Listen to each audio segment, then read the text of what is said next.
Welcome back to another video. We are now going into week 2 of the block. Nothing to really report, to be honest. Things are just kind of... would help if I put the light on. Nothing to really report. Things are just trending well. I feel pretty good. Yeah, I didn't have the best diet. Sunday night I had a takeaway, which is obviously ironic. The day I finally see a low 88 on the scale, I ended up having a takeaway that night. But that was more so just as like a celebratory meal, so that's fine, not too concerned. I haven't weighed myself since, but I've been back on track since, so it doesn't really matter. And again, I've got so much time to lose the weight that it's not the end of the world. And I don't think I've got anything else coming up that I wouldn't be able to track for, so yeah. Body weight, I'm assuming, is still around the mid 88s though, so that's fine. So yeah, now I'm away to my parents. It's just gone 5:30, I believe, so I should be there just after 6. Got a little meal to eat when I get there, just a pre-workout meal, and then hopefully I'll be training by 7, 7:30-ish. Yeah, nothing else to really say. Just gonna head there and crack on, and hopefully we have a good session. I don't think it's anything too heavy. Yeah.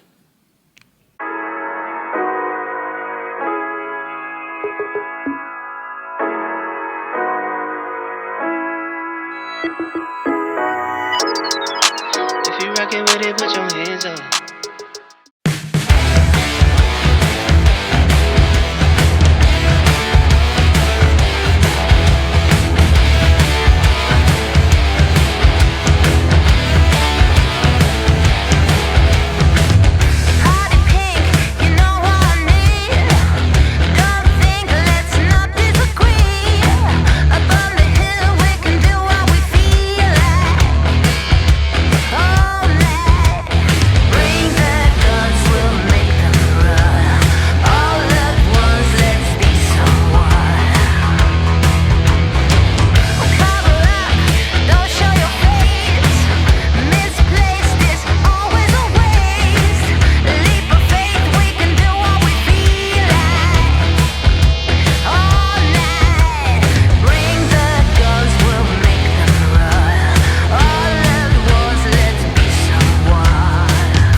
Okay, so squats are done.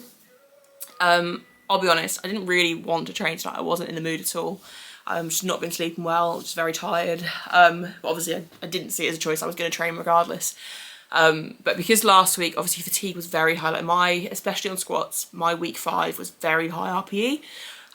So last week I had a lot of extra fatigue, and I think that's partly why I wasn't looking forward to tonight, because I was worried that things were still going to feel heavy and hard. But everything felt so comfortable on squats. The 137.5 for 5, bearing in mind my back offs on week 1 on my primary squat day were 5s at 135. My top set today was 5 at 137.5. I had no excuse not to make it move well. And it did. It was really comfortable. I am trialling having my thumb under the bar now. The reason I switched the thumb over the bar was because I was wedging the bar into the bottom of my palm rather than actually holding it fully, purely because I get really bad wrist pain and I get a lot of numbness in my arms and stuff linked to my wrists. So that was like a bit of a fix for me for a while. But I've noticed recently I've kind of been gradually rolling the bar more into the middle of my palm when I squat anyway. So I thought I'd trial thumb under, just on my secondary day today, and then I'll see if I can keep up for Saturday's primary day as well. Essentially just help me keep the bar in a more solid position on my back and just kind of make it more comfortable to grip, because I'm someone that squats with their elbows quite forward, I guess, so I wedge the bar really into myself, and that puts a lot of strain on my forearm, my shoulders and everything. So I'm trialling thumb under in all honesty, just, I can't get my words out, in all honesty, just to try and make it a bit more comfortable to grip the bar and easier to keep it secure. But we'll see. I've tried it on and off on back off sets in the past, and sometimes when it gets heavy I just feel like I can't unrack it, like it's just too much pressure, so we'll see. But it felt good today. Yeah, I'm really happy with everything moved. I think my positioning was really good. My depth on my phone's angle looked really good. I haven't watched it back from the camera angle yet. but my depth felt the same as normal, but some weeks like I'm in a slightly better position, I get like that extra inch of depth, some weeks I don't, which obviously I can't have weeks where I'm not hitting depth. Like I need to hit depth every single squat, every single session. So that's something I'm really trying to focus on at the moment. But yeah, basically I'm rambling. Squats went really well, they felt really good. On this secondary day, normally I take 5 kilo jumps on my top set week on week, but I've decided for my secondary day I'm going to do 7.5 kilo jumps, which is why I've started the block so much lighter than I normally would. Essentially just to try and stop any excess fatigue building up towards the heaviest end of the block, and also just to kind of get rid of as much fatigue from last block as possible going into this block. I think as it gets closer to comp, I'm probably going to have to start doing that on my primary day as well, because like 5 kilos isn't a very big percentage of my squat, so it makes sense to take a slightly bigger jump week on week to just delay that extra fatigue building up, I guess. I feel like I'm not explaining very well, but I'm quite out of breath still, so. But on the plus side, got squats done in under 20 minutes, so that's really good. So yeah, now I'm going to bench, nothing too heavy today, so just going to crack on and get it done.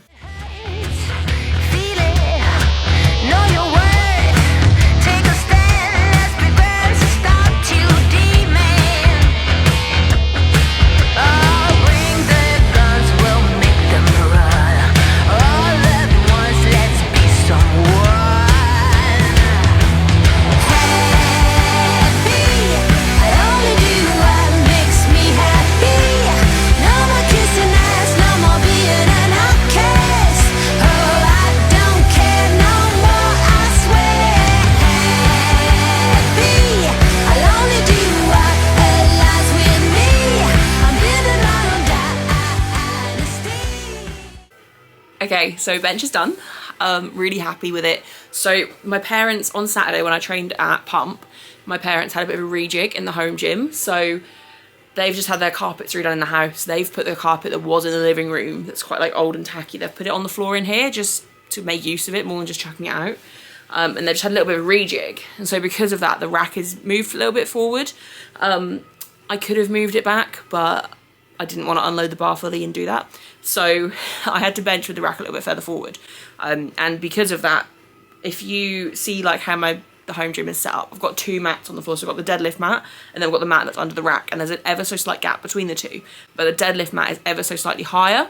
So basically I had to have long story short, I had to have my feet further forward than normal so that they weren't over both mats, because obviously if my feet are over 2 different height of mat, I'm just going to claw onto the higher one because the higher one's in front, and that's going to help me grip better, which then when I go back to a completely flat surface for bench, I'm going to be screwed.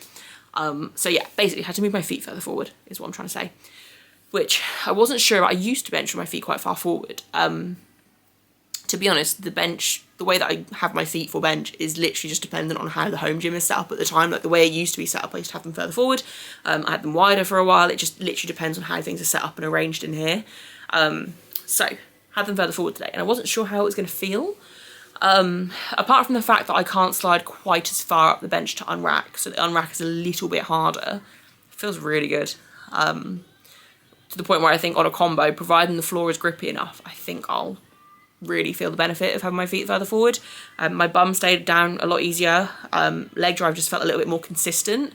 It didn't necessarily feel as strong as it always does, but it just felt consistent on every single rep of every single set.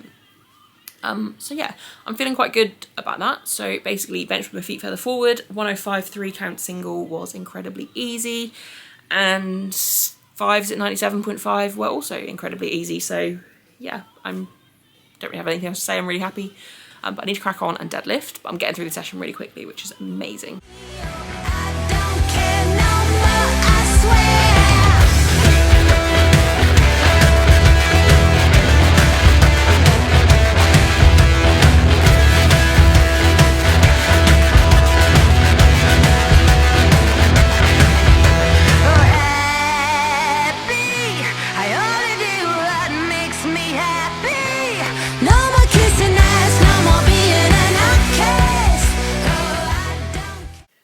Okay, so I'm home. I'm actually home like half an hour earlier than normal, which is amazing. Means I actually might get some sleep tonight. So deadlifts went very, very well. 155, no, that was not wide loaded. 150 for 5s should obviously be relatively comfortable. But yeah, they felt really good. They feel more natural. I'm not scared of the bar anymore. So yeah, I'm really happy with deadlifts. yeah, I think, to be honest, I'm happy with everything at the moment. Like, everything is going how I want it to. And especially like tonight was kind of like the reassurance I needed that this block is going to be good. Like, I feel fresh. My body feels recovered from last block. Yeah, I'm excited. It's going to be a good block. Nothing else to really say in the session. I don't know what other updates I've got to give. One thing that I thought might be worth talking through, I hope I don't get anyone come at me for this. So it's like a really popular thing at the moment. Obviously, coaches are putting out content, especially in the form of reels, and it's just quick, informative content. Doesn't necessarily apply to everyone, but it's just content for the sake of creating content that is decent. I don't want to say the content I'm referring to is bad at all, but it's like the thing of, it doesn't apply to everyone, but that's not specifically stated obviously in these reels and things because it would get less traction type thing. One thing that I keep seeing people go on and on and on about on bench press is internal rotation and flaring the elbows, which for a lot of lifters 100% works. Okay, it does work. Internal rotation, especially when you're unracking the bar, like internal rotation when you're kind of positioning your hands against the bar, it really helps with the unrack. Like if your wrists are in a more stacked position, it's obviously going to help.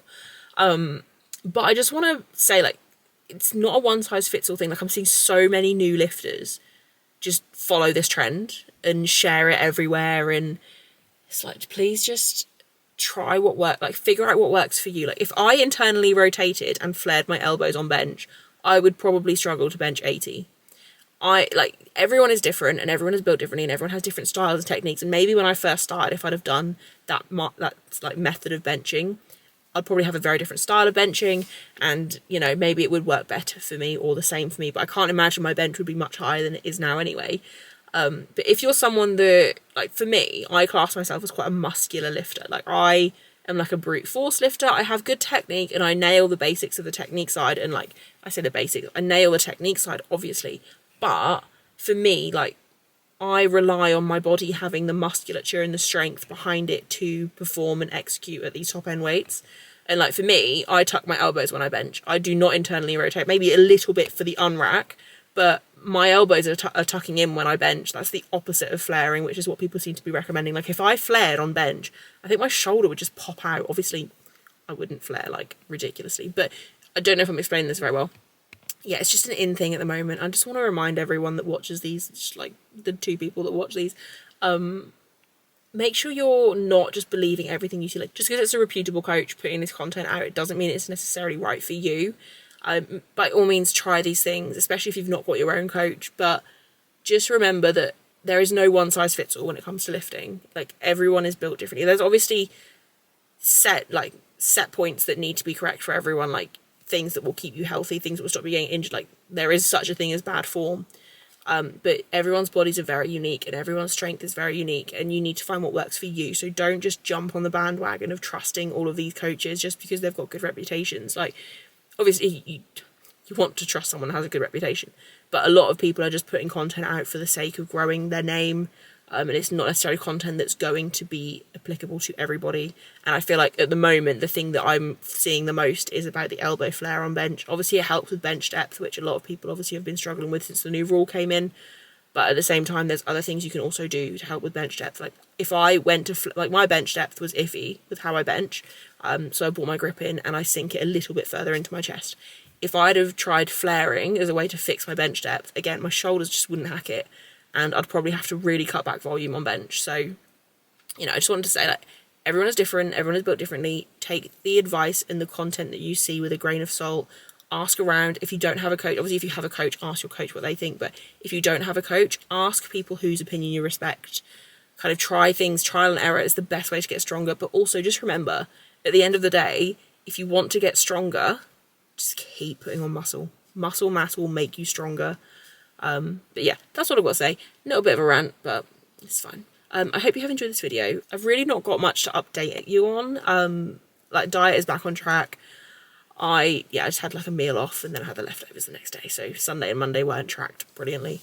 But yeah, back to tracking. I am a little bit worried that I might be getting ill again. I've had like this really horrible like tickle in my throat, and like I keep coughing. And I've had it for like 4 days now, and I'm just worried that it's going to turn into something more, but I don't think it will. I'm doing my best to maintain like low levels of stress and sleep lots, and just, again, eat better quality of food and stuff, and just hopefully it'll pass before it turns into anything else, because I cannot get ill for a third block in a row. But yeah, I'm just rambling now, so I hope you have enjoyed this video. If you have, please give it a like, comment and subscribe, and I will see you on Monday for the next one.